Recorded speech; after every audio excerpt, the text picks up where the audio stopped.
ഈ അച്ഛന്റെ ശബരിമല കാലത്ത് ഈ പ്രസാദ വിതരണം ചന്ദനമൊക്കെ ഞാൻ അവിടെ ചെല്ലുമ്പം ചാണയൊക്കെ പഴയ ചാണയൊക്കെ ഈ അഗ്നിബാധയിലെല്ലാം പൊട്ടിപ്പറിഞ്ഞു പോകാം.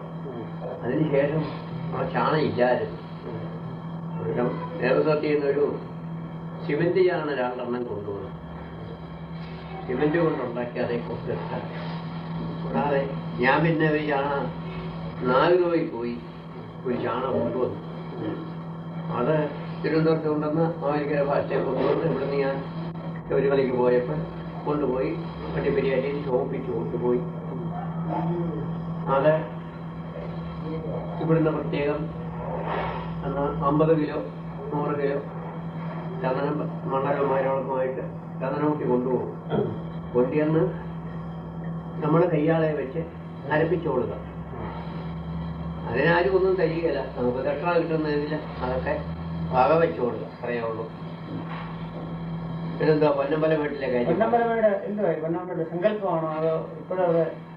ഞാൻ ആദ്യമായിട്ട് പോകുന്നത് മലയാള വർഷം 113 അന്ന് തിരുവാഭരണം ചാർത്തി ദീപാരാധന ഇങ്ങോട്ട് നട തുറന്നു കഴിഞ്ഞാൽ ഒരു 10 മിനിറ്റ് കഴിയുമ്പോൾ കിഴക്കായിട്ട് ഒരു നക്ഷത്രം മാതിരി ഒരു പ്രകാശം ഇങ്ങനെ കാണും. അത് കഴിഞ്ഞ് അതങ്ങ് കേടും. പിന്നെ അത് വലിയ ജ്യോതിഷമായിട്ട് ഞാൻ കഴിയും.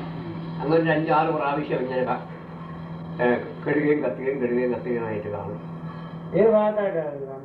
ശബരിമലയ്ക്ക് നേരെ കിഴക്ക്, ചിലപ്പം വടക്കോട്ടോ തെക്കോട്ടോ മാറി കാണും. എത്ര നേരം നിൽക്കുന്നത്? അങ്ങനെ 10 മിനിറ്റ് നേരം കാണും പല പ്രാവശ്യമായിട്ട്. പിന്നെ കാണുകയില്ല.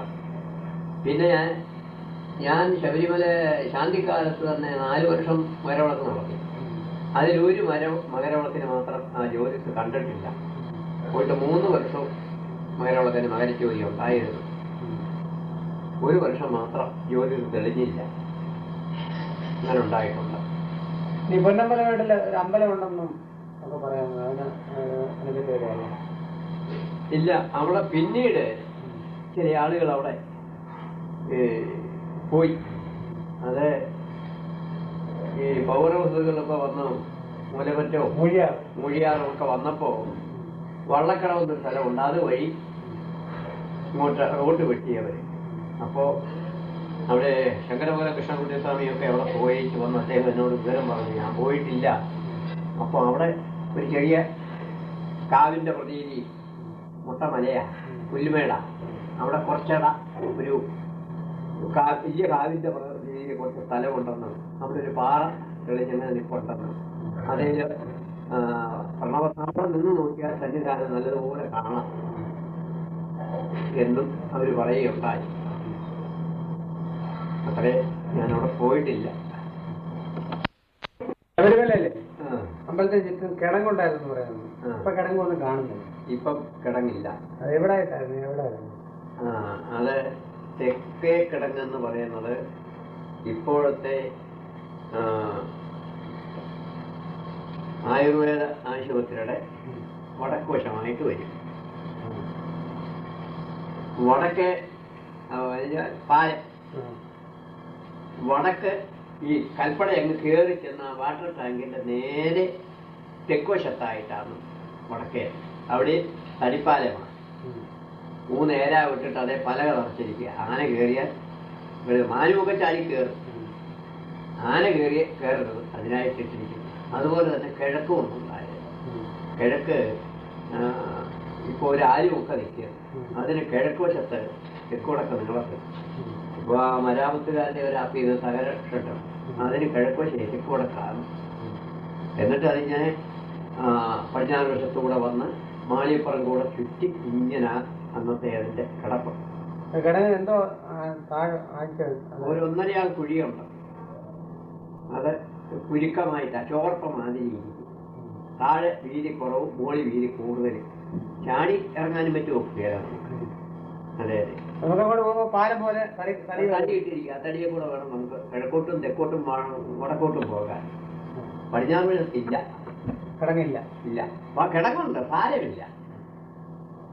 പിന്നെ ചില ഈ ആഘോഷങ്ങളൊക്കെ വരുമ്പോഴേ മാളിയപ്പുറത്തെ ആളുകൾക്ക് വെളിക്കിറങ്ങാൻ പാന് ഉള്ള സൗകര്യത്തിന് അവിടെ വല്ല കാട്ടുതടികൾ 2 എണ്ണം പിടിച്ച് പടിഞ്ഞാറിടും. അവിടെ നിന്ന് പടിഞ്ഞാട്ട് കുറച്ച് ദൂരെ പോയാൽ അവിടെ ഒരു വെള്ളമൊലിവും ഒക്കെ ഉണ്ട്. അവിടെ ആളുകൾ പോയി കുളിക്കുകയും ചെയ്യും, അവിടെ പോയി കടമിറങ്ങുകയും ഒക്കെ ചെയ്യും. അങ്ങനെ ഒരു സ്ഥലമുണ്ട്. കുമ്പളന്തോട് അല്ലല്ലല്ല, കുമ്പളന്തോടിന്റെ ഒരു ശാഖ ഇങ്ങനെ താഴെയോട്ട് വരുന്നതാണെന്നാണ് പറയുന്നത്. കുമ്പളത്തോട് എന്ന് പറയുന്നത് വടക്കേ കിഴങ്ങിന്റെ പാലം കഴിഞ്ഞ് നേരെ വടക്കോട്ട് ഒരു 1.5 ഫർലാങ് വടക്കോട്ട് എന്ന ഇടത്തോട്ടങ്ങ് തിരിക്കുകയാണ്. അതാ കുമ്പളന്തോട്. അവിടെ ഒരക്കുഴിയൊക്കെ ഉണ്ട്. അവിടെ ഒരു ഒരളിന്റെ വലിപ്പത്തിൽ ഒരു കുഴിയുണ്ട്. മുകളിൽ നിന്ന് വെള്ളം വന്നിങ്ങനെ വീണ് ഒരു കുഴിയായിട്ട് കിടക്കും. അതിൽ നിന്ന് കീപ്പോട്ട് ഒഴുകും. അതാ കുംഭദളം തോട്. അതിനെന്തെല്ലാമോ ഐതിഹ്യം പറയുന്നുണ്ട്. കുംഭദളം പഴയ ഐതിഹ്യങ്ങളിൽ. അവിടുന്ന് ഞങ്ങൾ മേപ്പോട്ട് ഏകദേശം ഒരു 1/2 ഫർലാങ് ആ തോട്ടിൽ കൂടെ പോയി. അപ്പോഴത്തേക്ക് അരി ഭയങ്കരമായ ഇരുട്ടും ഒരു മൂളലുമാണ്. ചുമ്മാ നടക്കാൻ പോയി. പിന്നെ കാണാൻ വയ്യ, അത്രയ്ക്ക് ഗുഹ പോലൊക്കെ അത്രയ്ക്ക് പേടിയാവും നമുക്ക്. എന്നാൽ വിജയുടെയും കടുവായുടെയും ഒക്കെ വാട വരുന്നു എന്ന് തന്നെ തോന്നുന്നു. അത്രയ്ക്ക് ഇരുളടഞ്ഞ ഒരു കാനനത്തിനകത്തോട്ടാണ് നമ്മൾ കയറി പോകുന്നത്. അവിടുന്നായി ഈ ഒരക്കുഴിയിലോട്ട് വെള്ളം വന്ന് വീഴുന്നത്. ഒരക്കുഴിയിലോട്ട് വെള്ളം വീണ് കഴിഞ്ഞാൽ പിന്നെ താഴോട്ട് ഒഴുകുന്നത് അത് ഈ കുമ്പളത്തോടാകും. അതെ, പൊതുവേ കുമ്പളത്തോടെന്നാണ് അതിന് പറയുന്നത്. ഈ ഒരള് മാതിരിയുള്ള ഒരു പാറയുണ്ട്. അതിൽ ആളുകൾ ആ വെള്ളം പോയി തലയിലൊഴിക്കുകയും മേലൊഴിക്കുകയും അത് തീർത്ഥമായിട്ട് ഒരക്കുഴി തീർത്ഥം എന്നാണ് അതിന് പേര് വെച്ചിരിക്കുന്നത്. കുംഭദളം തോടെന്നും പറയും. തലപ്പാറ മല എന്നൊക്കെ പറയുന്നത് അതെ, തലപ്പാറ മല. അത് കൊട്ടതട്ടി കുടമുരുട്ടി ഇങ്ങനെ, അത് ആരാമ്പാറ, ചെമ്മണ്ണറക്കം. അത് തിരുവാഭരണം പോകുന്ന വഴിയാണ്. തിരുവാഭരണം വഴിയാണ് നടന്നു കൊണ്ടുപോകുന്നത്. അത് പണ്ട് കാലത്തെ അതിലെയാ വഴി. കിഴക്കം വഴിയെന്നും വടക്കം വഴിയെന്നും 2 വഴിയേ ഉള്ളൂ പണ്ട്. അത് വടക്കം വഴി എന്ന് പറയുന്നത് എരുവേലിയിൽ നിന്ന് കാളകെട്ടി, എരുവേലി പേരൂത്തോടെ കാളകെട്ടി അഴുത, പുതുശ്ശേരി മുണ്ടൻ, പുതുശ്ശേരിയാറ്, കരിയിലന്തോട്, കരിമല, അങ്ങനെ പോകുന്നു. എന്നാൽ പയ്യാനവട്ടത്തിലോട്ട് ചെല്ലുന്നുടനെ അവിടെ നിൽക്കും. അപ്പോ മറ്റേത് പെരുന്നാട്ടിൽ നിന്ന് നേരെ കിഴക്കോട്ട് പോയി രാജാമ്പാറ, നിലയ്ക്കല്, കൊട്ടതട്ടി, കുടമുരുട്ടി, ചെമ്മണ്ണറക്കം ഇങ്ങനെ കഴിഞ്ഞ് പമ്പയിലോട്ട് ഇറങ്ങി പയ്യാനവട്ടത്തോട്ടം കയറും. അതാ 2 വഴിയുണ്ടെന്ന് പറയുന്നത്. പിന്നെ ഒരു പാണ്ടിക്കാരനോ മറ്റോ വണ്ടിപ്പെരിയാറ്റുകാരൻ കണ്ടുപിടിച്ചതാ ഈ വണ്ടിപ്പെരിയാറ് എന്നുള്ള വഴിയെ. വണ്ടിപ്പെരിയാറ് മുതൽ സത്രമര വഴിയുണ്ട്. എസ്റ്റേറ്റാ, തേയില എസ്റ്റേറ്റാ. അവിടെ മുതലേ ഇങ്ങോട്ട് കാണിക്കാരല്ല, ഒരു പാണ്ടിക്കാരൻ. ഞാൻ അവിടെ പോകുന്ന കാലത്ത് ഈ വയസ്സനവിടെ ഇരിക്കും. ഞാൻ ഈ വഴി കണ്ടുപിടിച്ചത്, എനിക്ക് വല്ലതും തരണമെന്നും പറഞ്ഞു. എല്ലാവരും ഒരു കൊല്ലം കൊടുക്കും. സത്രത്തിൽ നിന്ന് ഉപ്പുപാറയ്ക്ക് വന്ന് ശബരിമലയ്ക്ക് ഇറങ്ങുന്ന വഴിയില്ല. അവൻ അവിടൊക്കെ കൂട്ടാളുമായിട്ട് ഇങ്ങനെ വേട്ടയ്ക്കോ എന്തിനോ വന്ന കൂട്ടത്തിൽ തീ പുകയെന്ന് കണ്ടു മകരവിളക്ക് കാലത്ത്. അപ്പോൾ അത് ശബരിമലയാണെന്ന് ഉദ്ദേശിച്ചുകൊണ്ട് അവൻ അതുവഴി ഇറങ്ങി വന്നു. അവൻ 8 പേര്. അങ്ങനെയാണെന്ന് ശബരിമലയെ തട്ടിപ്പിടിച്ചു വന്നത്. സത്രം വഴിയുള്ളത് മുനിയാണ്ടി എന്ന് പറ്റാ അവന്റെ പേര്. മുനിയാണ്ടി. അവനെ ഞാൻ കണ്ടിട്ടുണ്ട്. അവൻ ആ വഴി കണ്ടുപിടിച്ചത്. പിന്നെ കരുവലയുടെ മേളിൽ കിണറും ഉണ്ടല്ലോ, അതൊരു കുഴിയുണ്ട്. അതിനകത്ത് ഒരു 2 കുടയുടെ വൃത്തത്തിൽ അതിപ്പോ കുറെയൊക്കെ പരിശോധിച്ചിട്ടുണ്ട്. അന്നൊരു കുഴിയുണ്ട്. അതിനകത്ത് കരിയിലെ വീണ് ഇങ്ങനെ കിടക്കുന്ന ആ വെള്ളം എത്ര കോരിയാലും തീരുകയില്ല. തണുപ്പാ, സൂര്യപ്രകാശം പോലും.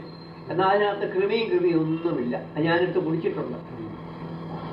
ഇപ്പൊ അത് കുറെ പരിഷ്കരിച്ച് 4 വിഷവും പടവും ഒക്കെ ഉണ്ടാക്കി കെട്ടിയിട്ടുണ്ട്. അച്ഛൻ അറിവില്ല ഇതിനു മുമ്പ് എത്ര സത്യവാദം സംഭവിച്ചിട്ടുണ്ട്? ഈ അഗ്നിബാധ പ്രധാനമായിട്ടുള്ള അമ്പലം നശിക്കുക എന്നുള്ള ഒരു അഗ്നിബാധ 1125 മിഥുനമാസം ഇടവത്തിലും മിഥുനത്തിലും ഇടയ്ക്ക് സംഭവിച്ചിട്ടുള്ളത് എനിക്കറിയോ. അതിന് മുൻപ് നടന്നു എന്ന് പറയുന്നു. പക്ഷെ അന്ന് അത് കേട്ടുകേൾവിയേ ഉള്ളൂ, നമുക്ക് അനുഭവമില്ല. അത്രയേ ഉള്ളൂ. അമ്പലം നശിച്ചത് നമ്മുടെ കാലത്ത് ഇതേ ഉള്ളൂ. നിങ്ങളെല്ലാം കൂടെ ഒരു ഫോട്ടോ എടുത്ത് അത് ശാന്തി കാലത്ത് ആ അത് എങ്ങനെ അവസാനം ഇറങ്ങി ശാന്തി കഴിഞ്ഞ് ഇറങ്ങുമ്പോഴാണ് ഓരോ മകരവിളക്ക് കഴിഞ്ഞ് ഞങ്ങൾ കോട്ടയത്ത് വരുമ്പോഴും ആ പാർട്ടിയിൽ ആരൊക്കെ ഉണ്ട്. ചിലർ നേരത്തെ ഇനി പോരും. എന്റെ കൂടെ വരുന്നവരൊക്കെ കൂടെ ആ സ്റ്റുഡിയോയിൽ വേണ്ടി കയറി അതേ വേഷത്തിലൊക്കെ ഫോട്ടോ എടുക്കും. മനസ്സിലായോ? മകരവിളക്കിന് നമ്മുടെ കൂടെ അകത്ത് നിന്ന് മേശാന്തി ഒന്നിച്ച് താക്കോല് കൊടുത്തിറങ്ങി വരുന്ന ഒരു സന്ദർഭം ഉണ്ടല്ലോ. താക്കോല് കൊടുത്തെന്ന് പറഞ്ഞാൽ പന്തളത്ത് രാജാവിനാ താക്കോല് കൊടുക്കുന്നത്. 18-ാം പടിക്ക് താഴെ ഇറങ്ങി പന്തളത്ത് രാജാവിന് താക്കോലും കൊടുത്ത് വിജയ താക്കോലിന് തരും അദ്ദേഹം. ശബരിമല ശരിക്കും ഈ പ്രതിഷ്ഠാ സ്മാരക ദിനം എന്നായിരിക്കുന്നത്? അത് ഇപ്പോഴത്തെ പ്രതിഷ്ഠാ സ്മാരക ദിനം എന്ന് പറയുന്നത് 1126 ഇടവം 4-ാം തീയതി അത്ത നക്ഷത്രമാണ്. അപ്പൊ ഈ അത്ത നക്ഷത്രം ഇടവത്തിലെ അത്തം നോക്കി ആ പ്രതിഷ്ഠാ സ്മാരക ദിനം വേണ്ടിയത്. ആ പ്രതിഷ്ഠാ സ്മാരക ദിനമായാലും ഉത്സവമായാലും അതാണ് നമ്മുടെ തന്ത്രശാസ്ത്രത്തിലെ ആഗമം. പക്ഷെ അതിപ്പോഴേ ഉത്സവം അവര് ഈ ധനുമാസത്തിലെ അത്തം കണക്കാക്കി വെച്ചിരിക്കുക. എന്നാൽ ഇടവത്തിലെ അത്തത്തിന് പ്രതിഷ്ഠാസ്മാരക ദിനം എന്നും പറഞ്ഞൊരു നവകവും കഴിക്കുന്നുണ്ട് എന്ന് കേട്ടിട്ടുണ്ട്. ഈ ആള് കൂടേണ്ടതുകൊണ്ട് ഇടവമാകുമ്പം മഴക്കാലം വരും, ആള് കൂടുകയില്ല. അതിനായിട്ട് ഈ മണ്ഡലം കാലങ്ങളില് ഒരത്തം കൊടിയേറ്റ് കണക്കാക്കി അങ്ങ് ആഘോഷിക്കുക. ഇപ്പോഴും ശരിയായിട്ട് നോക്കുകയാണെങ്കിൽ ഇടവമാസത്തിലെ അത്തം കൊടിയേറ്റോ ആറാട്ടോ വരണം. അങ്ങനെ അതിന്റെ ആഗം പ്രതിഷ്ഠ ആസ്പദമാക്കിയിരിക്കും. എന്താ ഈ അന്ന് ഇടവമാസത്തിലെ അത്തം നക്ഷത്രത്തെ കൊണ്ടുവരാൻ കഴിഞ്ഞു? അല്ല, അന്നേ ഉള്ളൂ മുഹൂർത്തം. ആ ക്ഷേത്രം പണി തീർന്നു, വിഗ്രഹം തീർന്നു, മുഹൂർത്തം ശരിയായിട്ട് നോക്കിയപ്പം ഇടവത്തിലെ അത്തം വന്നു, മുഹൂർത്തം വന്നത്. ശബരിമല മേശാന്തി നടന്ന് പോകുമ്പോഴേ മുമ്പിലൊരു കുത്തുവിളക്കൊക്കെ പിടിച്ചൊന്ന് പോകുമ്പോഴേ അദ്ദേഹത്തിന്റെ ഒരു താക്കോലൊരു ചെറിയ മണികളൊക്കെ ആയിട്ട് കണ്ടിട്ടുണ്ട്. അങ്ങനല്ലേ, ശബരിമല പുത്തനായിട്ടുള്ള താക്കോലാണ്, ശ്രീകോവിലിന്റെ താക്കോല. അപ്പോ കഴയക്കാരോ വാച്ചറോ ആരെങ്കിലും പുളി കഴിഞ്ഞ് തെറ്റെടുത്ത് കഴിഞ്ഞ് ഭസ്മമൊക്കെ തൊട്ട് നട തുറക്കാനായിട്ട് പോകുന്ന ഉടനെ ചങ്ങലകളൊക്കെ മുമ്പിൽ പിടിക്കും ആള് മാറ്റാൻ. ആ കൂട്ടത്തിൽ ഈ പുത്തൻ താക്കോലയിൽ ഒരു വളയവും ഇട്ട് മറന്നു പോകണ്ടെന്ന് വിചാരിച്ച് അതേ തടപ്പള്ളിയുടെ ഒരു താക്കോലും അതേലിട്ട് ഒരു മണി കിലുങ്ങുന്ന ഒരു മണി കൂടെ ഞാൻ ആ ഒരു വളയത്തേക്ക് കുട്ടി അതിനകത്തിട്ട് അടുപ്പിച്ചിട്ടിരിക്കുക. അപ്പം രാവിലെ മാസപ്പോലിക്ക് തന്നെ 1-ാം തീയതി നട തുറക്കാനും അങ്ങോട്ട് പോകുന്ന ഉടനെ അയ്യപ്പന്മാര് കുറെ കാണും, അവർ ജോലിക്കാരും ഒക്കെ ഉണ്ട്. അപ്പൊ ഈ മണി ഇങ്ങനെ കിലുക്കി കഴിഞ്ഞാൽ അവരങ്ങോട്ടും ഇങ്ങോട്ടും മാറും. അങ്ങനെ ഞാൻ കെട്ടിയിട്ട മണിയാണ്, അത്രയേ ഉള്ളൂ. ഓടിന്റെ മണി. അവിടെ തന്നെ ഒരുപാട് മണി നടവരവുണ്ട്. അതിൽ നല്ല നാദമുള്ള ഒരു മണി നോക്കി അതേ ഞാനന്ന് കെട്ടിയിട്ടതാണ്, അത്രയേ ഉള്ളൂ. ഹരിവരാസനം പാടി നടയടിക്കുന്നതിന്റെ അതൊന്നുമില്ല. താഴെപൂജ കഴിഞ്ഞു, ദീപാരാധന കഴിഞ്ഞു, അകമെല്ലാം പൂജാപാത്രമെല്ലാം പെറുക്കി വഴി മാറ്റി വെച്ചു, രാവിലത്തേക്ക് വേണ്ട ജലദ്രോണി എല്ലാം കമത്തി എല്ലാം തൂത്ത് വൃത്തിയാക്കി സോപാനമൊക്കെ വൃത്തിയാക്കി കഴിഞ്ഞാൽ കർപ്പൂരം അങ്ങോട്ട് കത്തിക്കും. കർപ്പൂരം കത്തിച്ചുകൊണ്ട് ഹരിവരാസനം മേശാന്തി അങ്ങോട്ട് ചൊല്ലും.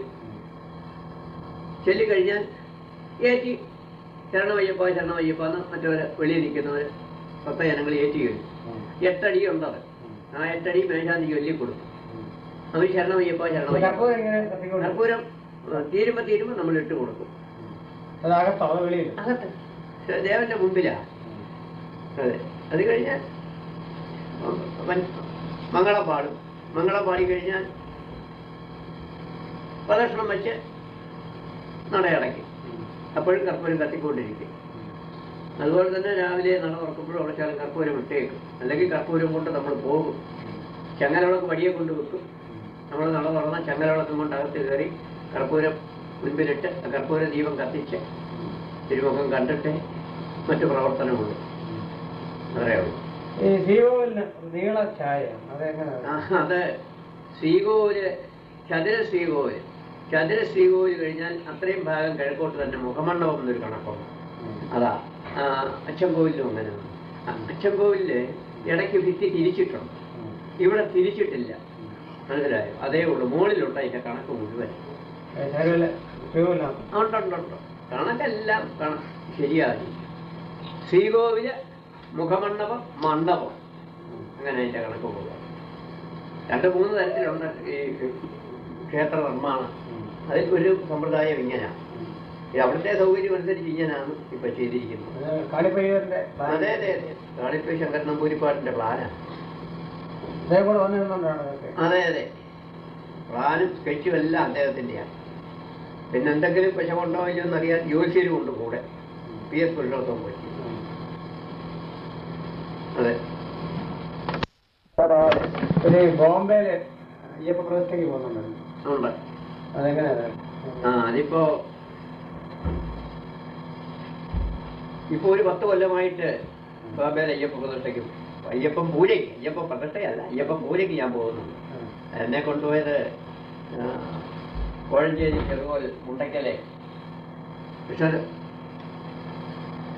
എന്നെ വിളിച്ചത്. അദ്ദേഹത്തിന്റെ കൂടെ ഞാൻ കൂടെ പോയി. അദ്ദേഹം ദേവു ശാന്തിയാണ്. പഴയ ശബരിമല മേശാന്തി ആയിട്ട് കഴിഞ്ഞിട്ട് അദ്ദേഹം ദേവു ശാന്തിയായിട്ടിരുന്നു. അന്നേരം ഇങ്ങനെ ഒരു പാർട്ടി വന്ന് പഴയ മേശാന്തിമാര് വേണമെന്ന് ആവശ്യപ്പെട്ടു അവിടെ പൂജയ്ക്ക്. അതിനായിട്ട് പോയപ്പോ എന്നെ കൂടെ അദ്ദേഹം വിളിച്ചു. അപ്പോൾ അതിന്റെ കൂടെ പോയി. ഇപ്പോ 10 കൊല്ലമായി പോകുന്നു. ഇപ്പം ഈ ഫെബ്രുവരി 8-ാം തീയതി അവിടെ പ്രതിഷ്ഠ നടത്തണമെന്ന് നിശ്ചയിച്ചിരിക്കുക. പുത്തനായിട്ടൊരു അമ്പലം അവിടെ. മറ്റേത് ഒരു മൈതാനത്തെ ഒരു സിമെന്റിന്റെ വിഗ്രഹം കൊണ്ടുവച്ച് അതേലൊക്കെയുള്ള ആരാധനകളായിരുന്നു. ഇപ്പോൾ അത് പോരാ.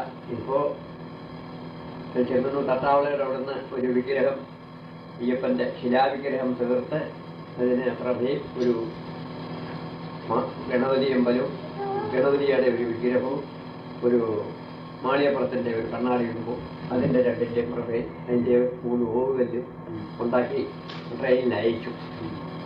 ഇനിയിപ്പോ അത് താഴമ്പലത്തിലെ കൃഷ്ണതന്ത്രിയെ കൊണ്ട് അത് നമ്മുടെ ചുമതലയിലെ പ്രതിഷ്ഠ നടത്തണമെന്ന് അവരെല്ലാവരും കൂടെ കമ്മിറ്റിക്കാരൊക്കെ കൂടെ ആവശ്യപ്പെട്ടതനുസരിച്ച് ഇനിയിപ്പോൾ അതിന്റെ പ്രാരംഭം നടന്നുകൊണ്ടിരിക്കുക. ഫെബ്രുവരി 3-ാം തീയതി അവിടുന്ന് പോകാൻ ബുക്ക് ചെയ്തിരിക്കുക. അതെ. നവരത്നങ്ങളൊക്കെ നവരത്നം സ്ഥാപിക്കുന്നതിലേക്ക് നാളത്തിനകത്ത് ഒരു നവരത്ന ശില എന്ന് പറഞ്ഞ് നാളത്തിന്റെ വലിപ്പത്തിൽ കീഴ്പോട്ടൊരു ശില 9 കുഴി കുഴിച്ചിട്ട് അത് അങ്ങ് സ്ഥാപിച്ചിട്ട് ഈ രത്നങ്ങളെല്ലാം അതിനകത്ത് ന്യസിക്കും. പിന്നെ നവധാന്യവും ന്യസിക്കും. അതിനുശേഷമാണ് രത്നന്യാസം എന്നും ധാന്യന്യാസം എന്നൊക്കെ അതിന്റെ പേര്. അത് കഴിഞ്ഞതിന് ശേഷമാണ് വിഗ്രഹപ്രതിഷ്ഠ. അതുപോലെ അയ്യപ്പന്റെ പ്രതിഷ്ഠയുടെ അന്ന് തന്നെയായിരുന്നു മറ്റേ വാണിയപ്പുറത്തെയും താഴെ തറപ്പനം കിടക്കുക എല്ലാം അന്ന് തന്നെ. വലിയ എങ്ങനെയും പറ്റിയ അദ്ദേഹം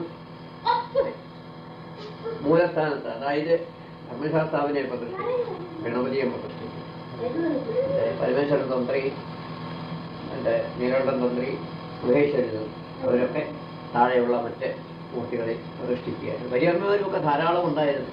കലശമെല്ലാം ഇവിടുന്ന് പോയിച്ചു. കലശം എഴുന്നള്ളിച്ചുകൊണ്ട് അവിടെ പുക്കോളുക. അവിടെ പ്രതിഷ്ഠയും കലശാഭിഷേകവും കഴിച്ച് നിവേദ്യവും കഴിച്ചു. അങ്ങനെയായിരുന്നു. അതെ അതെ. ഒരു 4 തന്ത്രിമാരുണ്ടായിരുന്നു. ആ 4 തന്ത്രിമാരും അവിടെ പ്രതിഷ്ഠിക്കുകയായിരുന്നു. ഈ അദ്ദേഹം തന്നെ, എങ്ങനെ പോയി അദ്ദേഹം തന്നെ മൂലസ്ഥാനത്തും കന്യമേൽ മൂല ഗണപതിയും നാഗരാജാവിനെയും പ്രതിഷ്ഠിച്ചായിട്ട് ആ ഓർമ്മ. ഈ ശബരിമല അമ്പലത്തില് ഒരു നെയ്ത്തോണി എന്ന് പറഞ്ഞു എങ്ങനെയാണ്? അവിടെ പണ്ട് അയ്യപ്പന്മാര് വന്നാല് സാമ്പത്തിക ശേഷിയില്ല, നെയ്യഭിഷേകവും മറ്റും കഴിപ്പിക്കുന്നില്ലെങ്കിലേ നെയ്യ് പൊട്ടിച്ച് അതിൽ ഒഴിച്ചേച്ച് 1 മുറി തേങ്ങ ഗണപതിയുടെ ഹോമക്കുഴിയിലും കിട്ടും. 1 മുറി അവർ പ്രസാദമായിട്ടത് കൊണ്ടുപോകും. അങ്ങനെയാ പണ്ട് ഈ നടന്നു വന്നിട്ടുള്ളത്. അത് എല്ലാവരും ഇല്ല, ചില ആളുകൾ. അപ്പോ അന്ന് നെയ്ത്തോടി ഉണ്ടായിരുന്നു. ഈ പഴയ യുവാതയിലെല്ലാം നശിച്ചു പോയല്ലോ.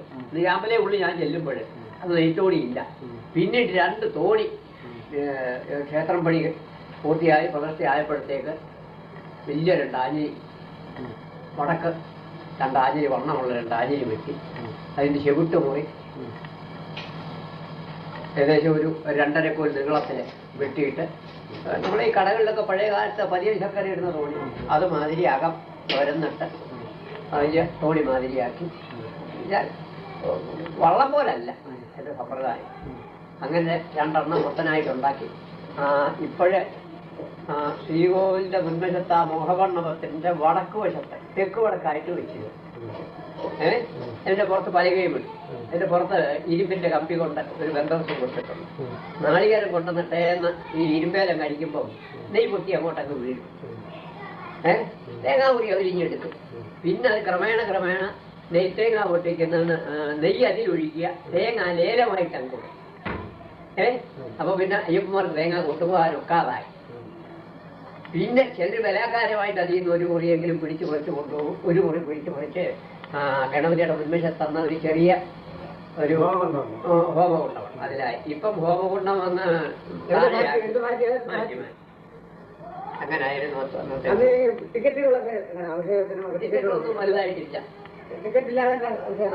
കുറേശ്ശെ ഒരു ടിക്കറ്റ് എഴുതി തുടങ്ങി. പിന്നെ ധാരാളമായിട്ട് വന്നു തുടങ്ങിയപ്പം ക്ഷേത്രത്തിലേക്ക് ഒരു വരുമാനം വേണ്ടായോ. ടിക്കറ്റ് വെച്ചു. ടിക്കറ്റ് ഇല്ലാതെ വേഗം കഴിക്കാൻ പാടില്ല എന്നായി. ടിക്കറ്റ് എടുക്കാത്തവരെ ഈ തോണിയിൽ ഒഴിച്ചടിച്ച് അത് പോകും. പിന്നെ ആ തോണി മരവിളക്ക് കഴിയുമ്പോൾ ആളുകൾ പിരിഞ്ഞു കഴിയുമ്പോൾ അതെടുത്ത് ചെമ്പെടുത്ത് വെച്ച് ഈ തോണിയിലെ നെയ്യെല്ലാം ഉരുക്കി കോഴി വസ്ത്രം കെട്ടി അരിച്ച് വൃത്തിയാക്കി പാട്ടയിലാക്കി സൂക്ഷിക്കും. അടുത്ത മണ്ഡലം മരവിളക്ക് കാലങ്ങളിലേക്ക് അകത്തെ വിളക്ക് കുത്തി അവിടുത്തെ ഉപയോഗത്തിന് മുഴുവൻ എടുക്കും ഈ നെയ്യ്. പിന്നത് ഞാൻ കൂടുതൽ വരുമ്പോൾ ഈ നാട്ടിൽ മറ്റമ്പലങ്ങളിലേക്ക് കൊടുക്കും. മിക്കവാറും അവിടെ തന്നെ ചിലവാകും. ഇപ്പോൾ എല്ലാം അവിടെ തന്നെ ചിലവാകും. അവിടെ അപ്പത്തിനും അരമണിക്കും പോരാതിരിക്കുക ഒരുപാട് കൂടിയിട്ടുണ്ട്. നെയ്യും കൂടുന്നുണ്ട്. എങ്കിലും അവിടുത്തെ തീവട്ടി വരെ നെയ്യാ. ഇല്ല എണ്ണയിലില്ല. ശ്രീകോവിലെ നാലമ്പലത്തിനകവും പറഞ്ഞില്ലയോ അമ്പേന്ന് ആറാട്ട് എഴുന്നള്ളിച്ച് പോകുമ്പോഴും തീവണ്ടിക്ക് പോരുന്നത് നെയ്യല്ലേ. അതെ നെയ്യേ ഉള്ളൂ.